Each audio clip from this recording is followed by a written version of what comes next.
Merry Christmas, everybody. Hope you're doing well, and thank you for tuning in, for taking some time off from your most likely very busy schedule and engaging in some mental exercises around this time. My name is Henrik. We are based out of Sweden, as you might know, and wherever you are from, we are glad that you're here with us and interested in not only educating yourself, but also engaging in philosophy, questioning the knowledge that we are taught to believe, and also engage in critical thinking whilst listening to alternative and not so alternative material.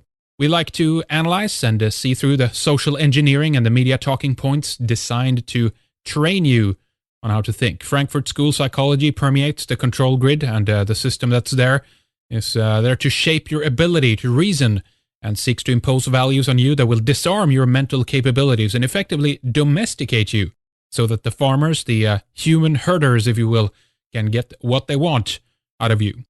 Today we're going to focus on a few examples of how the political correct matrix that is all around you is designed to stifle any level of criticism, shut down freedom of speech and debate, and get in the way of not only formulating your own opinion, but also to voice that opinion.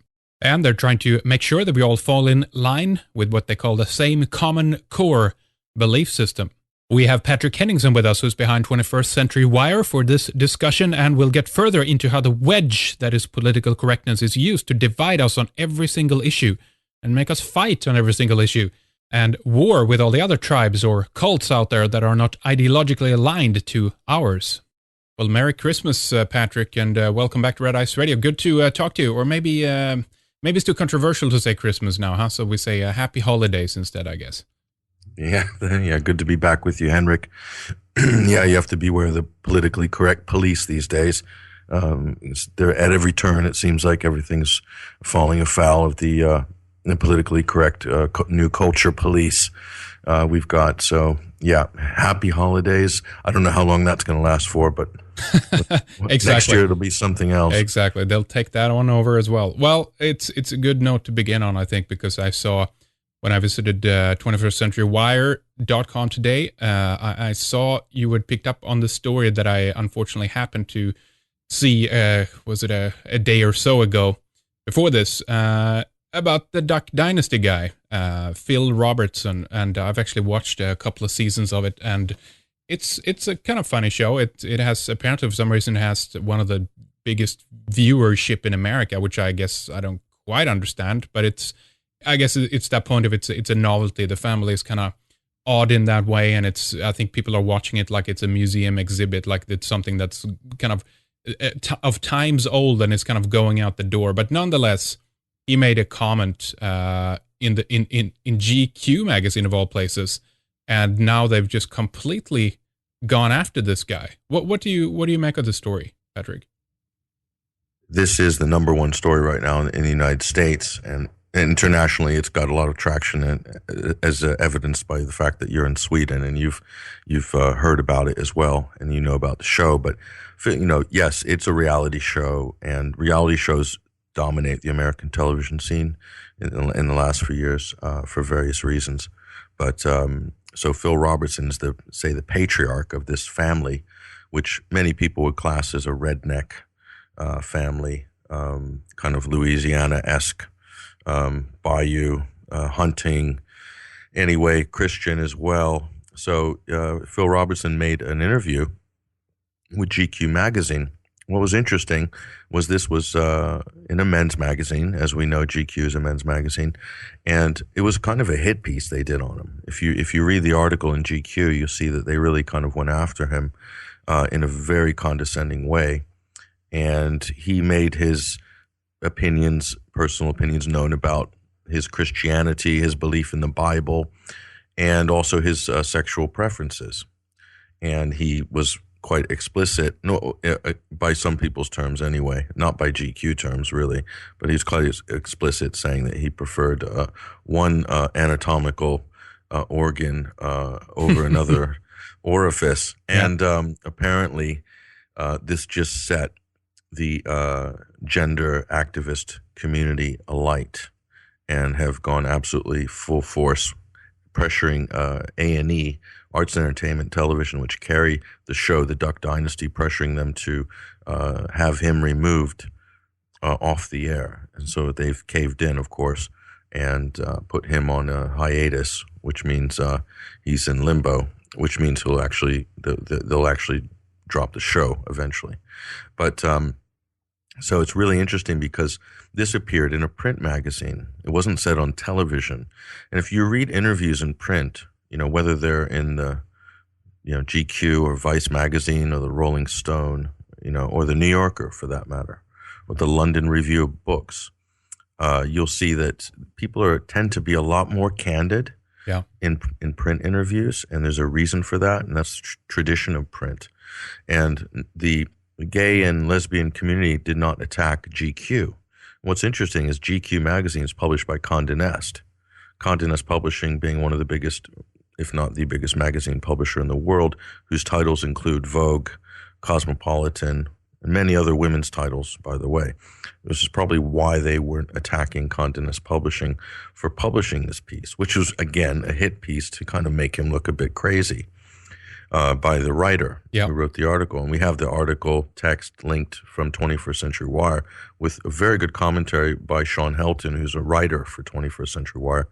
And we pointed out the obvious here, which is that, if this article had been in Playboy magazine, which you see many of these types of interviews in magazines like Playboy for decades, basically nobody would have made anything of it because no one obviously wants to be publicly admitting that they have bought a copy or read Playboy magazine. Mm-hmm. But because it is in GQ, it somehow got transferred into this sort of television sphere because of the show. There's an obvious problem here.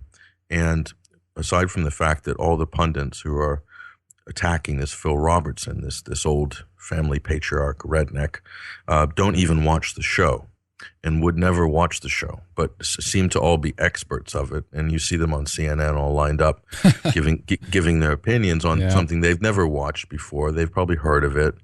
And now they're sort of making like, oh, I'll never watch that show again. They've actually never seen it. And GQ is a men's magazine, which is read almost exclusively, dare we say, by straight men. Okay, right. So it's not as if this is would be considered invasive material to anybody. Now, the bottom line here is this person is expressing one man's opinion of his personal opinion, his personal preferences, but he's fallen foul of this kind of tyranny of political correctness. And where the roots of this come from, political correctness is it's like a wedge, basically, and you can take that wedge. It's an amazing widget.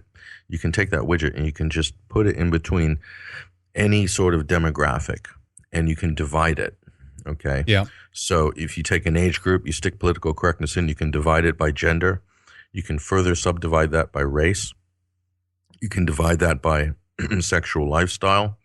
You can divide that by sort of, various other compartments of politics, whether it be an issue like abortion or many of these other sort of what we call wedge issues in America.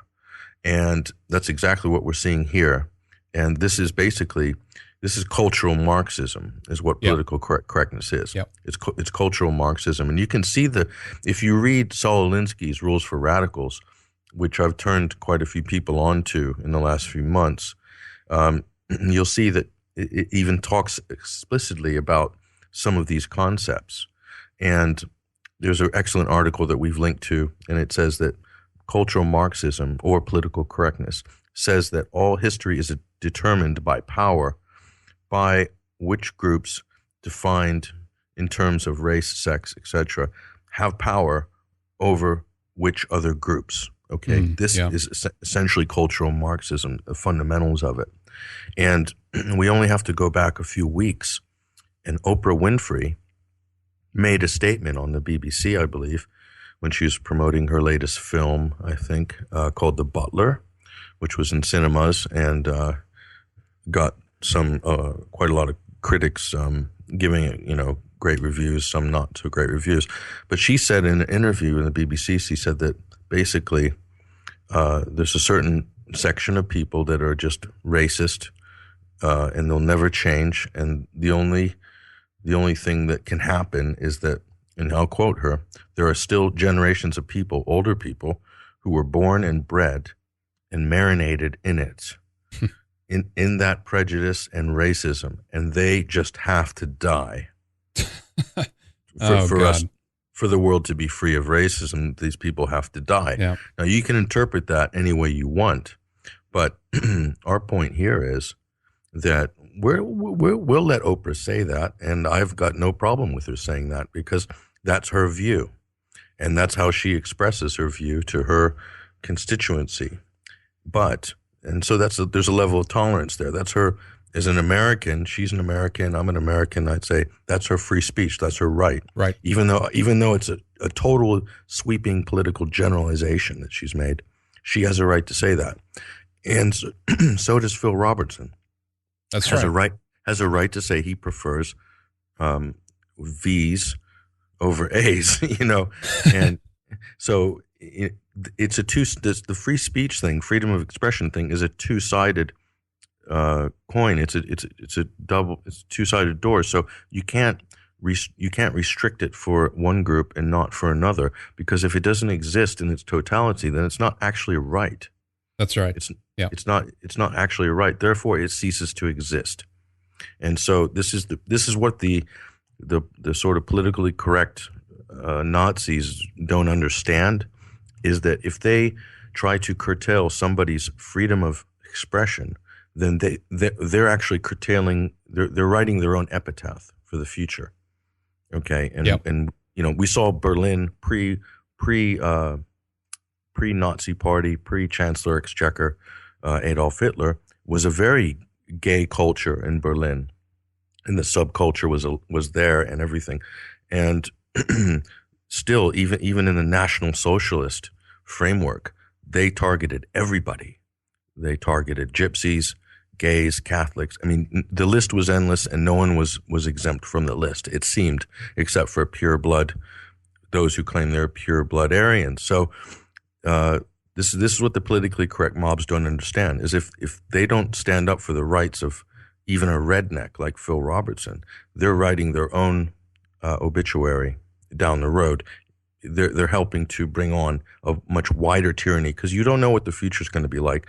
A wave of Christian right-wing conservatism could sweep over America like a tidal wave one day, and all of those people who helped to weaken the Bill of Rights, including these particular gay and lesbian activists, to shut down and shut up and remove from television an old guy like Phil Robertson, whether they agree with him or not, whether they find him offensive or not, then that will come back to bite them in the future. Well, exactly. Very good point. It's well, I'm just fed up with it. I'm frankly sick of this type of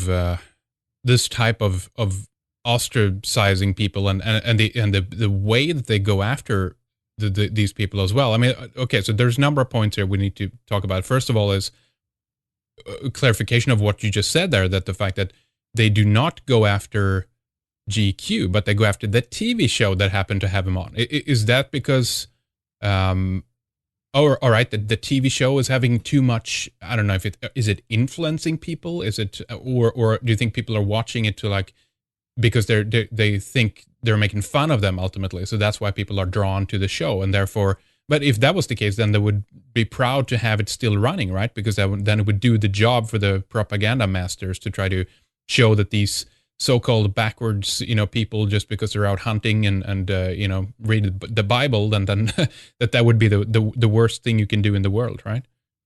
What you said makes perfect sense, but the problem is, politically correct mobs don't think. It's not an irrational mob; it's an irrational mob, and it's to me, there's no difference than politically correct mobs who are going around basically wanting to take this guy off of the television airwaves, because with TV gives credibility to someone's existence, whether they're a lunatic or, it gives them a presence in the media, and therefore they have an audience, and they'll have a constituency of fans no matter how extreme they are. And you just look at the whole raft of reality shows, and that is the case. And you look at some really ridiculous ones like New Jersey Housewives, or, just totally garish, totally gaudy. They have a fan base. There's people that actually aspire to be like the New Jersey housewives. Okay, Yeah. Even though the majority of Americans don't, and the rest find it entertaining, and that's the same with Duck Dynasty. Okay, so in a way that the politically correct mob is scoring and shooting an own goal here, but it's incredible how they organize, how they operate, and it's not a rational thing. It's very irrational. It's very short term thinking. They only see the political capital, the chips. Let's say on the political poker table, they see a stack of chips that they can reach out and grab. They just grab them, and they don't think about what's down the road. And that is the nature of this kind of cultural Marxism. It's very short-term thinking, and it ends up being a long-term problem. Because obviously, if you disassemble basic rights in a sort of constitutional democracy or constitutional republic, you start disassembling that, then what you're left with is something that you can't just rebuild. The state has a certain inertia, and we see this with a lot of things. We can even transfer this to a lot of other areas. With regards to free speech and freedom of expression. So it's, to me, disingenuous at best, but it's very, very typical of, the ultra-feminist movement is the same. The way that people go for the issue of abortion, which is, not related to the Duck Dynasty, but in the context of Christianity and people who follow the Bible and so forth, even Catholics. The issue of, say, defending a woman's right to choose what she does to her body, this has been taken to another level in the last few decades. This is now an aggressive campaign to attack. It's almost like to attack anybody who opposes abortion, okay, which is in the end a personal choice, okay? Yeah. And it's even worse. It's promoting abortion as if it's almost like it's become a form of birth control. So that's what happens with this kind of compartmentalization of the sort of the political spectrum that America is suffering so badly from.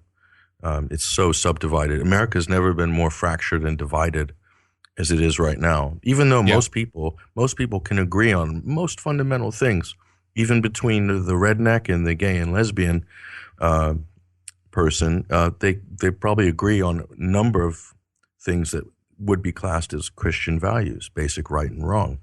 But these wedge issues, which politicians absolutely try to squeeze as much essence out of and as much political capital out of in order to win votes, curry favor with certain broadcast media organizations and lobbies as well, very active lobbies. So, what is democracy? Is it who shouts the loudest becomes the majority, or is it is it true majority rule or consensus among the majority?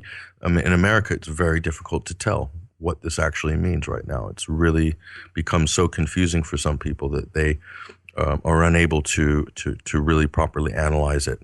The tools have just gone out the window.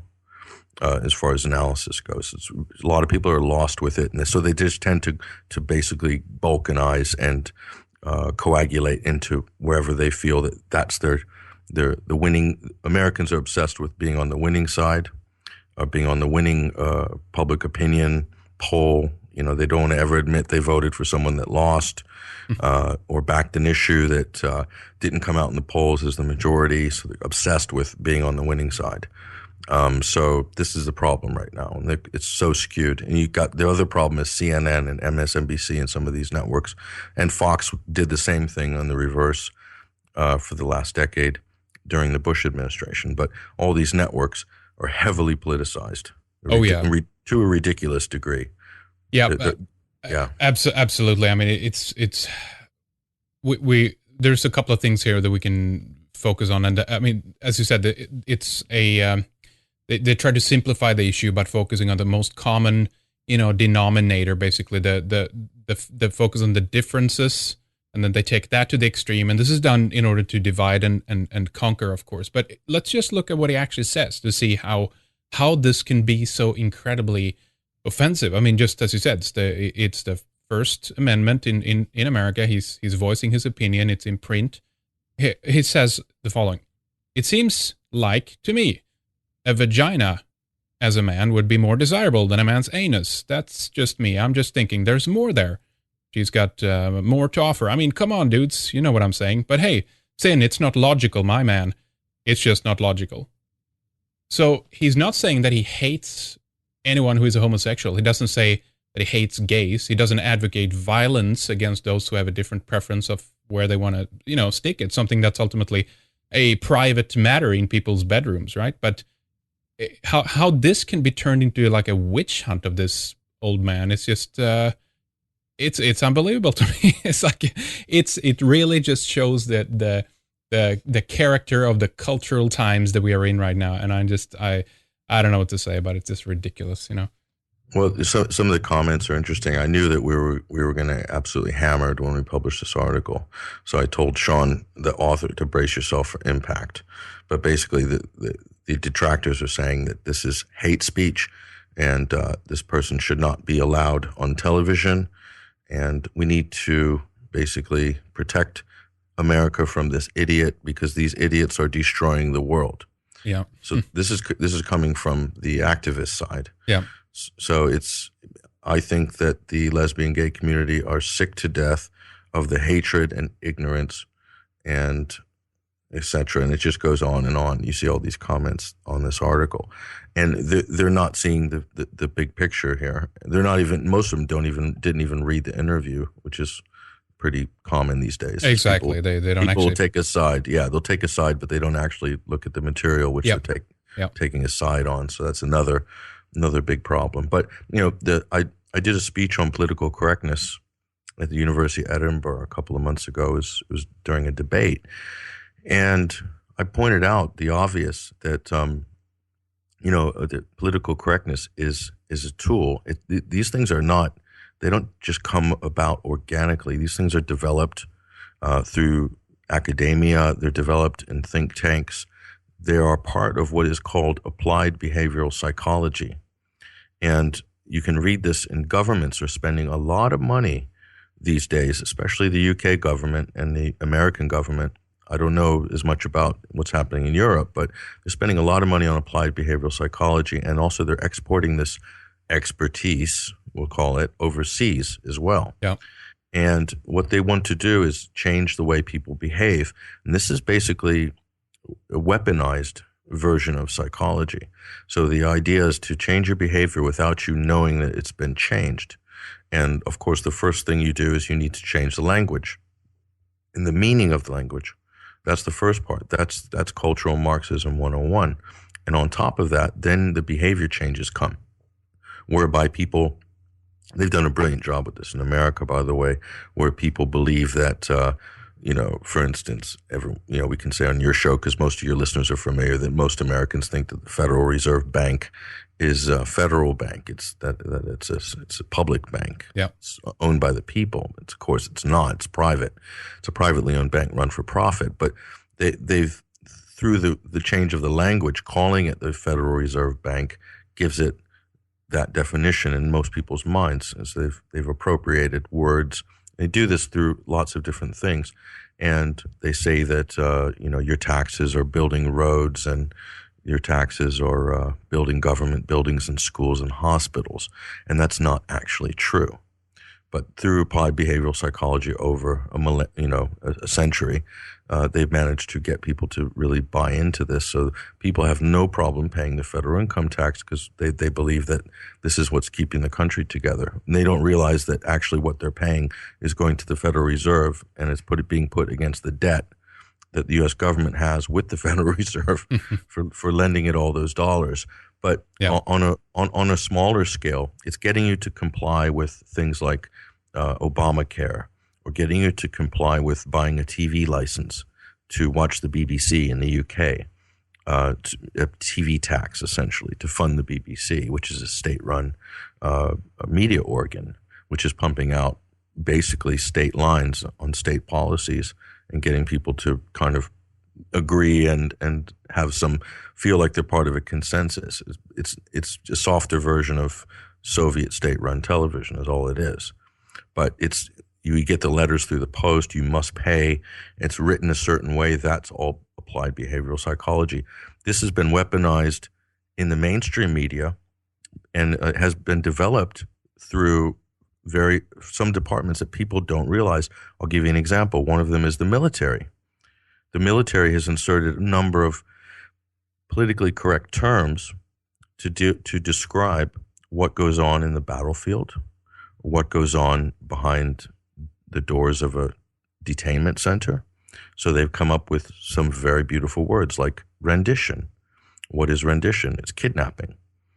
And here's another word, collateral damage. What is collateral damage? That's dead women and children, innocent civilians. Friendly fire, that's shooting your own soldiers by accident. And they have all these terms that they've come out with, and non-combatants, high-value detainees, surgical strikes, and it's endless. So they've weaponized the language so that people can feel no longer attached or can relate with the facts on the ground, and that is a kind of very heavy version of cultural Marxism. That's kind of like ironclad fascist cultural Marxism. Okay. And it's Orwellian too, by the way. It's of yes, changing really the meaning of the language or the words. I mean, we have that coming out through. It's been a long-standing science. I mean, people like Frank Luntz is certainly not the first one, but he's one of the more successful ones in what he termed words that work. He did these focus groups to see how they're impacted by the choice of the words. If it goes towards a negative or a positive connotation, how you spin it, basically. Yeah. I mean, if Orwell had inserted the term political correctness in his early works, I mean, we might be living in a different world, but he was essentially talking about the same thing. Yeah. Newspeak, doublespeak. And, you read Animal Farm, which I read on the air on my radio show a couple of weeks ago. I just read a passage about, at the end of a story when Napoleon came out and had all the pigs had learned how to walk on their hind legs and paraded around the barn, and all the other animals were just sitting there like, what the hell is going on? And then they all go to the back where the 7 commandments used to be written. And of course, there's only one commandment left. They've rewritten that. And it says, all animals are equal, but some are more equal than others. And that is the sort of ushering in from the sort of early collectivist formation in the Animal Farm to the sort of, really hardcore fascism. Yeah. Which emerged out of that. And this is the danger and that people aren't usually aware of, because collectivism, in other words, everyone's equal and everyone should be treated equal and given the same and treated the same and so forth, and nobody should be excelling too much higher than the rest. It's sold as some kind of a utopian ideal. And you see that in the films like Zeitgeist. And people who aren't really in the alternative media will always, I try to talk to people when I'm out and about as much as possible, people who don't even read my website or anything like it. And a lot of people have seen Zeitgeist, right? Funny enough, yeah. Okay, that don't even, have never heard Red Ice Radio, but they've heard Zeitgeist, and they've watched Zeitgeist, and they say, what about Zeitgeist? It kind of makes sense, doesn't it? And I said, well, Zeitgeist has at the end it ends with this idea of this green utopia where everything's perfectly rationed out and everyone gets exactly what they need and everything's perfect. And unfortunately, in the human experience, this has not been successful throughout history, and it's kind of, many people have visioned it, some have tried it. Essentially, what you end up with is a cult, and Zeitgeist is a cult. It was designed as a cult, and it achieved the kind of following as a cult. That's exactly what it is. And you see lots of, we're in the age of cults right now, more than ever. Yeah. We're in the age of cults where people will want to rally behind a person or a film or a book, like the Shades of Grey cult. That was a book, a salacious novel that mothers and daughters were reading secretly the last couple of years. You have various other personalities that put themselves out. And what you find with cults is if you criticize or you try to be critical in your thinking of analyzing the cult and what the cult is producing, cult members will attack you from places that you can't even see. Sure. They just appear out of nowhere. It's incredible. And so it's like this kind of defense immune system that the cult has, where its followers just can see no wrong in the cult. And we have that in politics as well. We have parties are cults now. The Democratic Party and the Republican Party in America are cults. The Democratic Party is heavily fused and heavily reliant on applied behavioral psychology. They've invested more. That side of the political spectrum has invested a lot more than the sort of blunt force version of the sort of, neoconservative Bush Republican side, which is a totally different way to achieve and to take power and keep power. But essentially, they're both the same. And so if you attack the cult, if you attacked Obama in the early days of his presidency, people would just come out of nowhere and just rip you to pieces. Okay, and it's a cult, and so is what they're trying to fashion people into their little tribes in American culture, like 30-something, 40-something, Generation X, Y, Z, gay, lesbian, etc. Yeah. What they've done there is they've created cults. They have symbols, they have flags, they have organizations, they have figureheads, they have cult leaders, and people will defend them almost with their life and do very irrational things in the process. It's tribalism. It's going backwards. That's what's so funny about this. As we get a world government, what they've chosen, what the elite has chosen to focus on or to give to the people is a mentality that actually goes back into, it's not even nationalism anymore. We know that's out the door because that's too complicated. Let's not do that. Let's focus on, just as you say, have a global structure, government, ultimately, where doesn't matter where you go on the planet, you will be subjugated to the same rules that, as is everywhere else. But exactly, you'll have your allegiances with whatever cult or tribe that you happen to identify with or be, even placed into a certain degree. And that is what's going to keep the conflict also going on the smaller level, so that the people never, ever will have time or energy or efforts to look up into the, towards the eye in the sky and say, all right, there's a bigger plan here. There's a bigger boss controlling, a central, government regulating, controlling everything. So it's done for the purposes of keeping people to a certain degree entertained, but also just occupied with constant petty conflicts, pretty much, right? Sure. And right now, one of the things that has enabled this to really take shape is this idea of victimization, which is a major feature in the politically correct matrix. Okay, so out of these concepts comes a careful selection process as to those who can be viewed as true victims.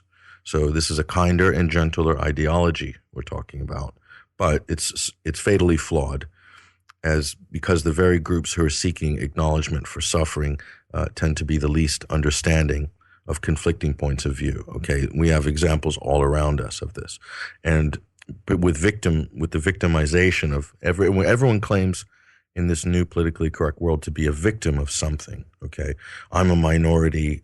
I'm a victim of this.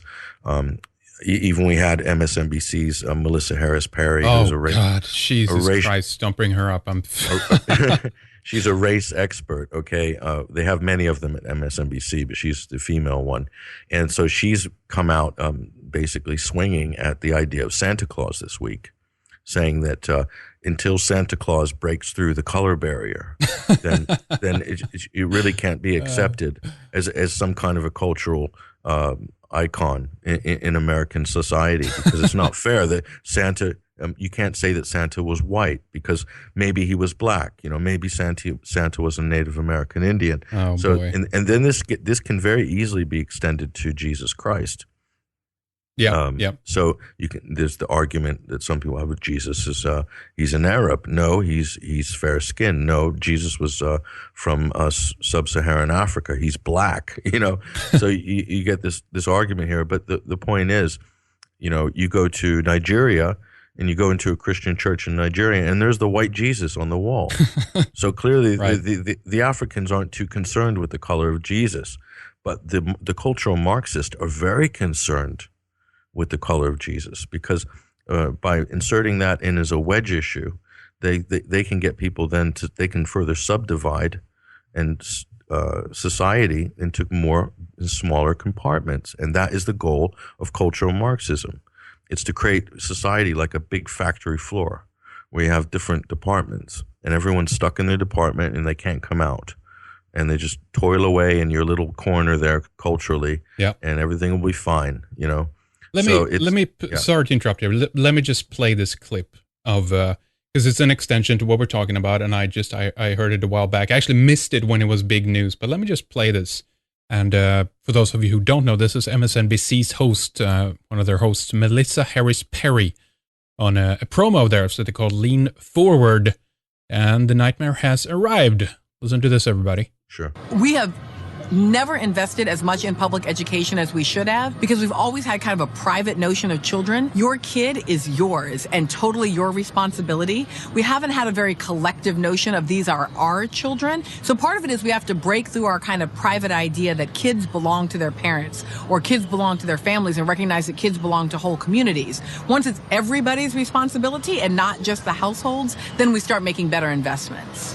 Oh yeah, lean forward, MSNBC. Lean forward and bend over, and then we'll we'll do what we want with you. Have you heard that clip before? I mean, that's amazing. Yeah. What the hell is that? You know, that's classic doublespeak. If you listen to her at the beginning, she says, you know, your children are yours and totally yours, but also they're actually ours. They belong to the community. She said both things and have shoved both ideas down the same pipeline.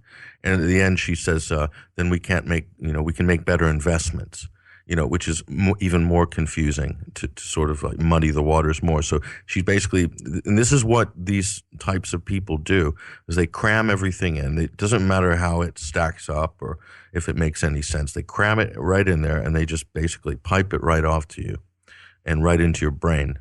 Yeah. And most people can't be separated, and so it really comes down then to their personality. In other words, the annotation, how they speak, what they look like, you know, how it's produced in this sort of TV format, how effective those ideas are to getting into the subconscious.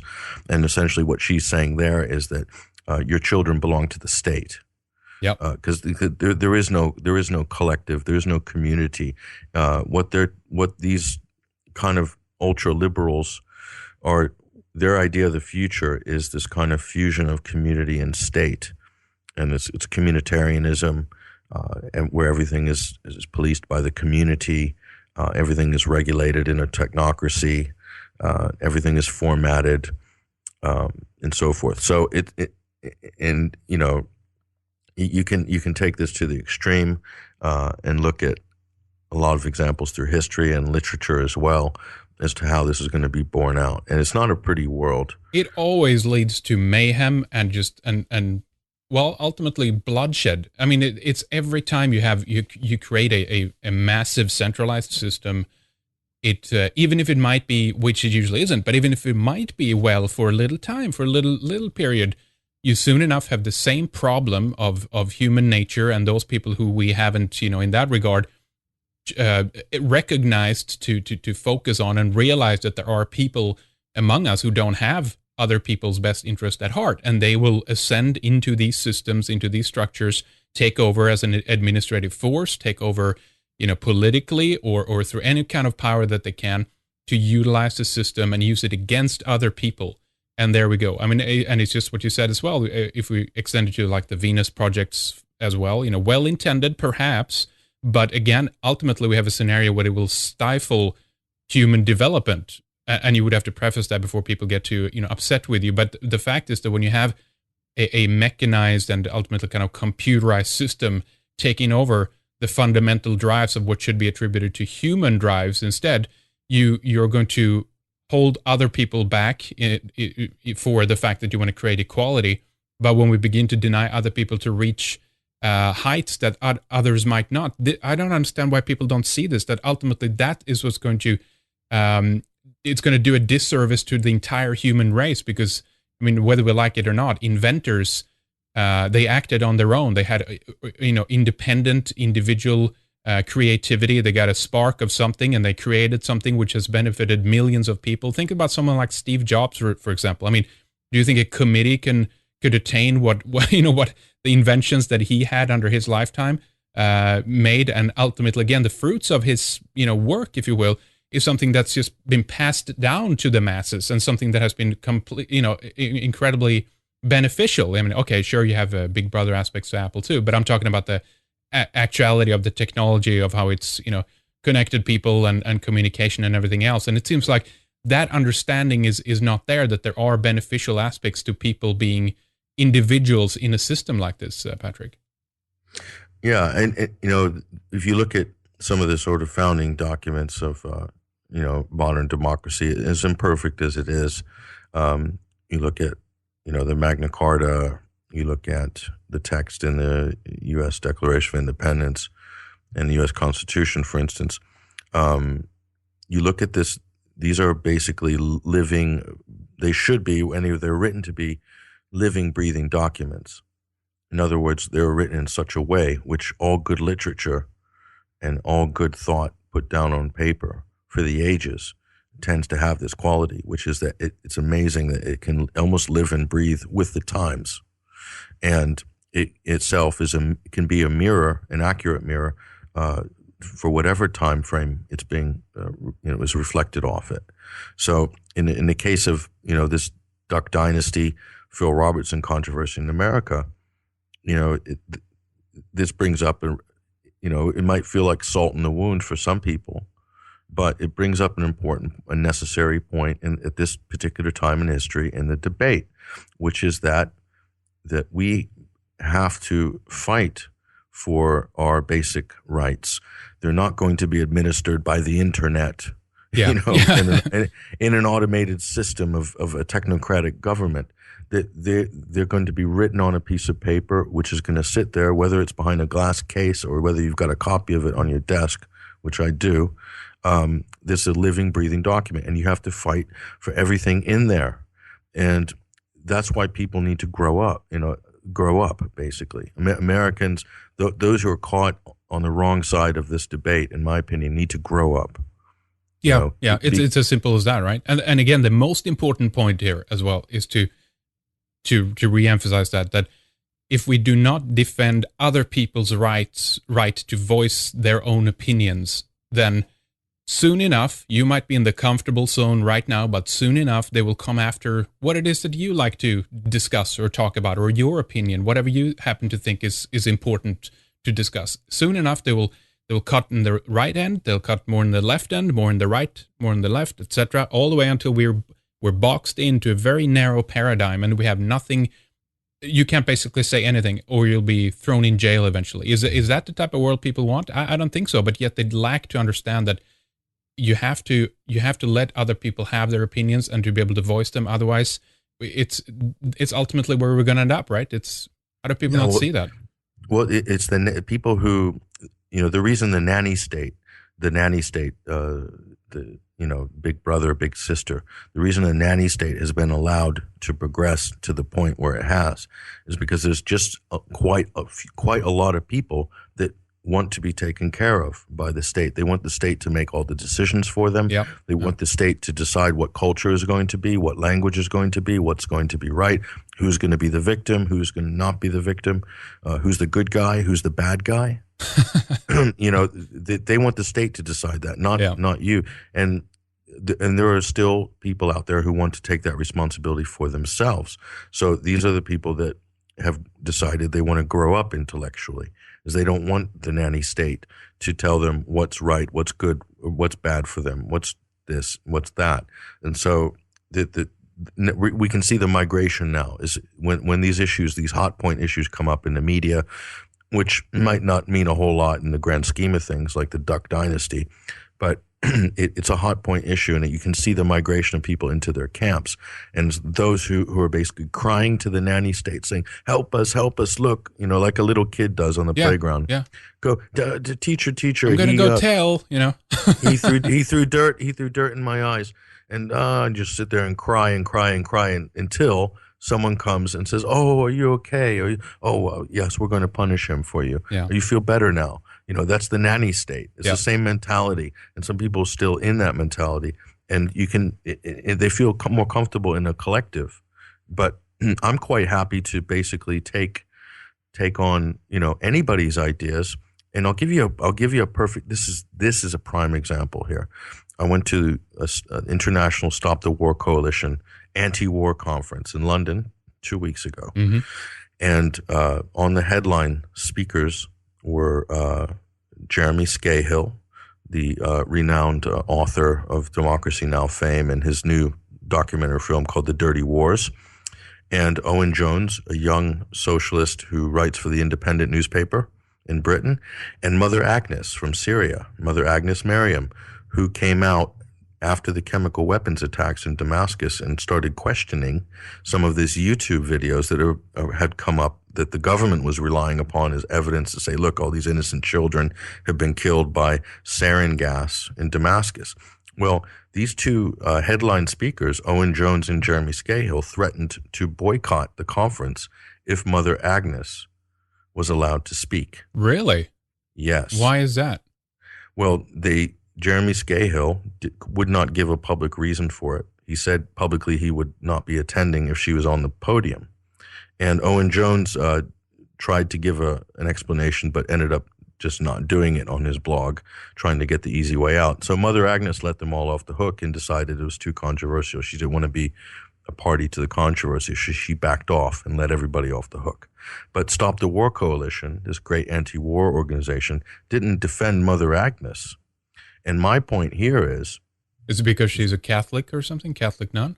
No. I believed, and I wrote about this with the UK column, which is in this edition, and I believe that both Jeremy Scahill and Owen Jones are somehow defending the government line, the original government line, which is that there must be regime change in Syria by hook or crook. Right. And the assigning guilt to President Assad for those chemical weapons attacks is a very key point in the justification for regime change, because the story in Syria is far from over. Even though there's been a detente at the moment, the story is far from over. And so those two have positioned themselves through their personal interests and what they do and who they work for. And perhaps Jeremy Scahill will have a follow-up to the Dirty Wars, and it's going to deal with Syria, and it might feature the chemical weapons issue. That's why he could not be on the same podium as her. And my point to these two gentlemen are, one who's American, one who is British, is that you can't go into a country like Britain on a public forum and boycott the organizers to drop a speaker. You should be able, in a country that supposes to have free speech and expression, the foundation or birthplace of modern Western democracy, you should be able to go up and defend your point of view with anybody. Yeah. Even if it's Saddam Hussein on the podium, you should be able to defend your point of view up on that podium. And if you have problems with another person's argument, you should be able to tear it down. Yeah. And they should have to defend themselves. And that is called open debate. That is called an open forum. And that's exactly so. And those two, Scahill and Owen Jones, are basically trying to leverage the weight of their star power to shut down someone whose conclusions run contrary to are different from theirs. So this is a perfect example, and everyone just let it happen. Well, yeah, and again, go to the organizers, to take it on that level. That's interesting. It's very interesting. So in this modern day and age, you should be able to, it doesn't matter what the point of view is, if you really believe in a free society, you should be able to get up and defend your ideas, which when I did this politically correct presentation to the university students, I absolutely got hammered, That's funny. And these are not stupid kids. These are all very smart kids, and 23, 24 years old, very well educated, could put cogent arguments together, and were firing them at me like a barrage of Katyusha rockets. And so we had, I made an argument about why they changed the word actress to actor. So women ceased to become actresses a few years ago and became actors. And I made an argument like I thought there was a certain amount of prestige for a woman to have the title as actress, and that was stripped away from them. And people treated me like I was Christopher Hitchens. I was just an absolute, phantom, up there. And but I kind of they came around at the end because I explained where I was coming from. And I said, why should women have to compete with men equally on the same thing? Why can't women just be women and men be men? Mm-hmm. Why does it have to be a person? Why can't it be a woman or a man? Why does it just have to be a person? Because as we know from science, that men and women are not actually identical. That's just a fact. You can do hoops and everything you want around that, but the fact is that there are. I mean, it shows really how bad things have gotten in that environment where you actually deny the very physicality that is in front of your eyes, the biology. You're turning your back on it and say, nope, that's it. I mean, and that's the epitome of doublespeak, of denying, what the reality that's in front of you, right? They've got to be real proud of what they've actually accomplished and achieved at this stage. That most people are denying these things, Sure, and I'm sitting there as a kind of voice of a voice from the past or something, rather, right? to Exactly. a whole room of university students who have been absolutely skull plugged with this from probably primary school. Yeah. 10 or 15 years of indoctrination. I was indoctrinated with quite a lot going to state schools, which is mainly a political indoctrination and indoctrination about what my history of my country was and my country's role in the world. So it took me most of my adult life to peel that away.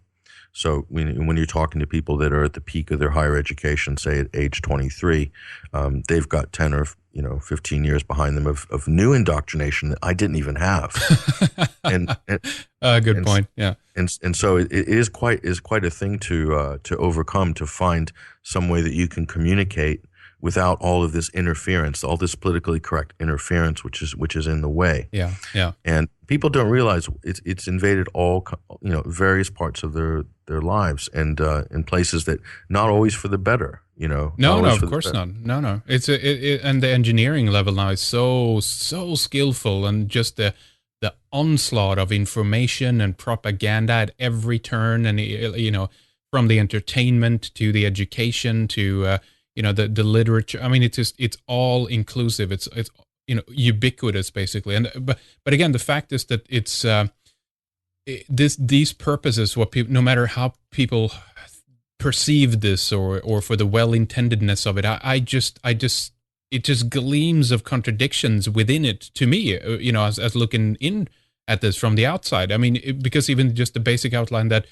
wouldn't it be demeaning, to make those kinds of classifications, for example, then that as a woman we have to take the prerequisite that you're not going to perform as well in that regard as a man, and therefore we should cater to those needs. I mean, there's also these kinds of things that's contained within the political correct philosophy that you think that people would react against or something like that, but it doesn't. It seems to be very much just run from central command, and the tenets of whatever it's entailed at the time are not questioned at all, right? That's really what this is about, not questioning any of these ideas, but just accepting them for the gospel that is, right? Yeah, and worse, being attacked for using the wrong words. I'll give you an example, and I told this to quite a few different groups of people when I was doing the public speaking circuit this past summer, and I said a story I remember back about, I don't know, it was about 10, 12 years ago, and we had all the residents in the building I was living were quite well aware that there was one flat in particular that was being basically run as a kind of like a crack den or a junkie sort of a shooting gallery, as they call it, heroin, crack. Right. And my neighbor had their stereo stolen, and so it was kind of immediately people knew who might have been the culprit. Even though these people and they live in your building, you're kind of still on friendly terms with them, and you feel sorry for them because of the plight that they're in. Still, they still, broke into your property or stole your bike or whatever. They cease to become a person with chemical dependency issues. all of a sudden they're a junkie again, because when you've been affected by it, you can no longer call them someone with chemical dependency issues, but that's the way the New World Order wants you to still view them, even though they've robbed you, they've abused you. They're still able to retain their victim status. But we used to call them junkies, 20 years ago, 30 years ago, and there was nothing wrong with it back then because that's what they were. But politically correct language is designed to hide the empirical. It's designed to hide what's really there. It's to put a sheen over reality. Yeah, good point. Yeah. And that's exactly what we see time and time again through various rebranding of terms and languages and so forth. They used to call it swingers.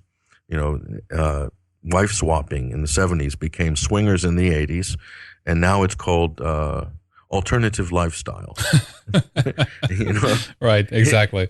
But it's still wife swapping, Yeah, well, exactly. It's unbelievable. But no, it's a very good point. It's there to put this kind of just sheen over your perception of reality. It literally is the veiling. It's not the unveiling of reality, showing it in the bare, kind of raw essence that it is. But it's there to put that wax, on the lens kind of feel. It's just to gloss everything out, smooth out those edges. Nothing's going to hurt anymore. No one's going to be able to defend you. And soon enough, we're going to walk around with those really friendly police officers like in THX.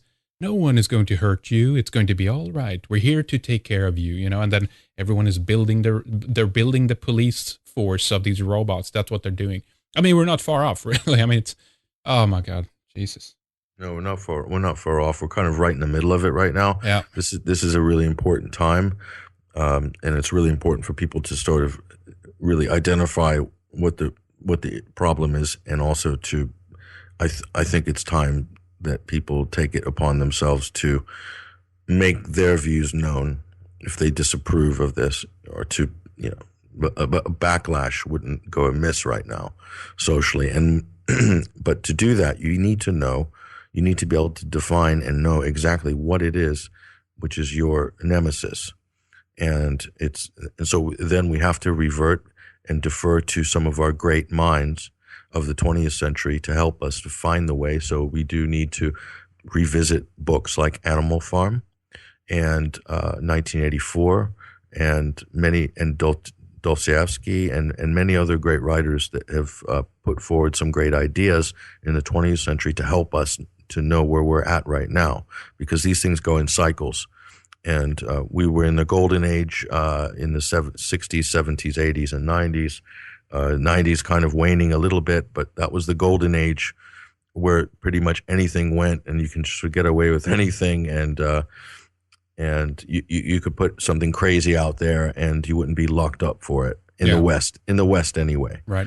In America specifically, and that golden age is becoming more and more constricted, and this is the characteristic of a society which is a closing society, and ironically, we go to places like China and other formerly very repressed countries that are in a process of opening up. So we have this bipolar world where we're closing in the West, and other countries, even Russia, is opening up.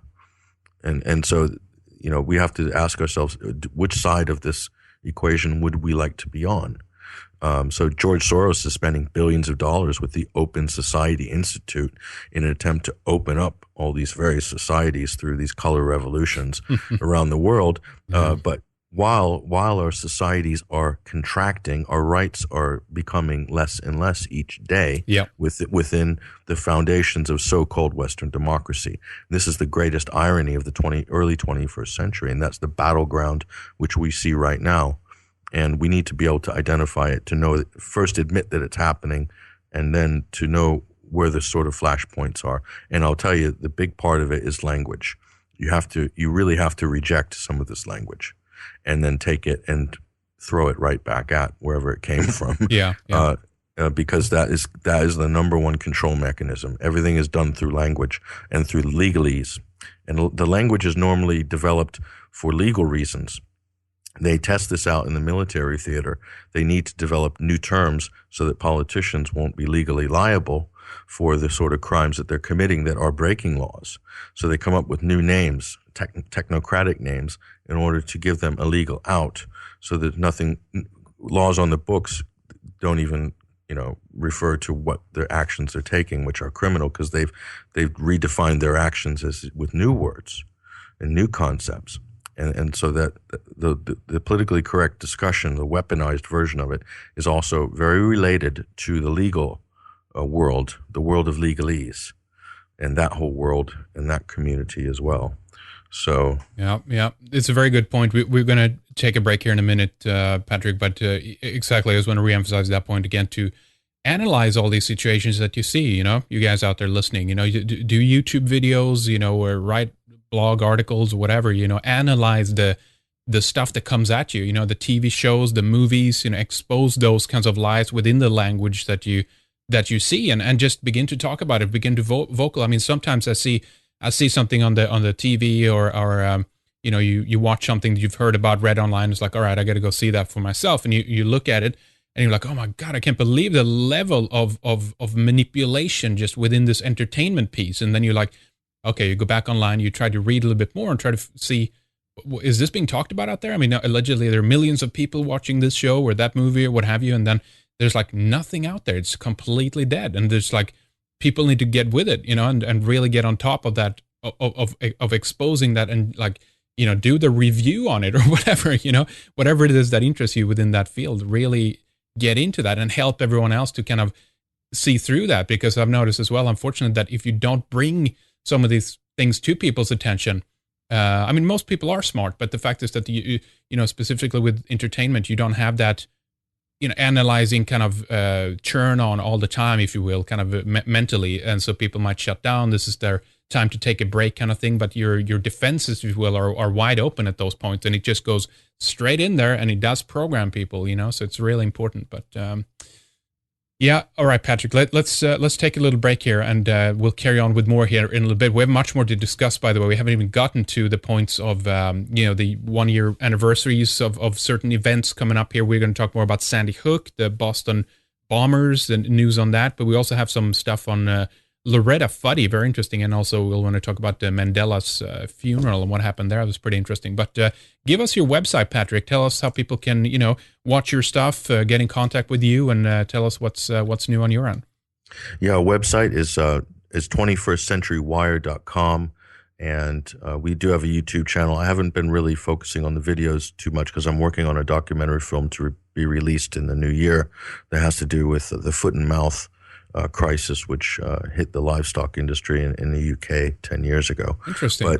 But 21st Century Wire, we're hoping to really scale up the website. We've been testing out new technology the last 8-9 months, and we really feel confident that this 2014 is going to be the year where a readership has really grown massively in the last 6 months. And so we really think that this is the time we're going to be able to scale that up. So I encourage people to go read the articles, share them with your friends on social media. I hope you find them insightful, and that we're giving you a bit of analysis that you're not getting anywhere else, and that's what we hope. Always a good perspective. I definitely appreciate it. 21stcenturywire.com. And you do tell us about the show you're doing now as well, Patrick. Yeah, I'm working on a new radio show. We've done about 12 episodes. It's a 3-hour talk radio show. We take callers. It's international, and it's a little bit different than a lot of the internet radio shows. This is run out of GMN in Los Angeles, Guerrilla Media Network. And Sunday Wire, it's called, and it's Sundays from 5 p.m. to 8 p.m. Greenwich Mean Time, British time.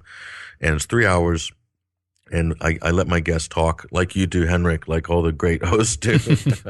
I don't jump all over my guests. I really let them share what they've got, and we have some in-house regulars as well. And people love it. They enjoy the pace of it. It's very relaxed and a bit funny. But for me, it's just a chance to unwind on Sundays after too much seriousness Monday through Saturday. So it's a good outlet, Excellent. Very good. Well, check it out, 21stcenturywire.com. Stay with us, folks. We'll be right back with more. Patrick Henningsen is coming up. Don't miss all the material that we have for you on redicecreations.com. Vast archives of radio programs. We have videos and news as well. The majority of what we do is for free, and we do it without commercial interruptions. We are not on a big network. We have our own servers so that you can stream or download our productions. We even have a website free of ads. So if you like what we do and want to support us, or simply get yourself or a friend or maybe someone in your family a Christmas gift, then you can sign up for a membership and get full access to all our programs in their entirety, including all videos, TV shows, films, commentaries, and everything else. In fact, if you do help us out, we can continue to grow and expand, and we'll be able to produce even more material, more analysis and video commentaries, and that's where we are going right now, beyond the radio program, of course. Sign up at redicemembers.com. It's quick and it's easy, about 3 steps. It's less than 2 cups of coffee per month, by the way. We have 3, 6, or 9-month subscriptions. We also have 1 or 2 years if you're with us for the long haul, as it were. So please check it out, redicemembers.com. Some of our upcoming guests include Amy Vickers, Terry Melanson, Randall Carlson, James Hall, Robert Buvall, David Talbot, and Robert Dewhurst. But right now, more with Patrick Henningsen is coming up after the break as we continue our conversation. We're going to talk about the Senate bill that's designed to end homeschooling in the U.S., and how winning, losing, and ultimately overcoming obstacles and conquer challenges helps to build character and self-esteem. It's essential in the process of making decent, brave men and women. And this is what the nanny state is trying to end. They're seeking to end will and the basic survival instinct. We'll be right back after the break with more.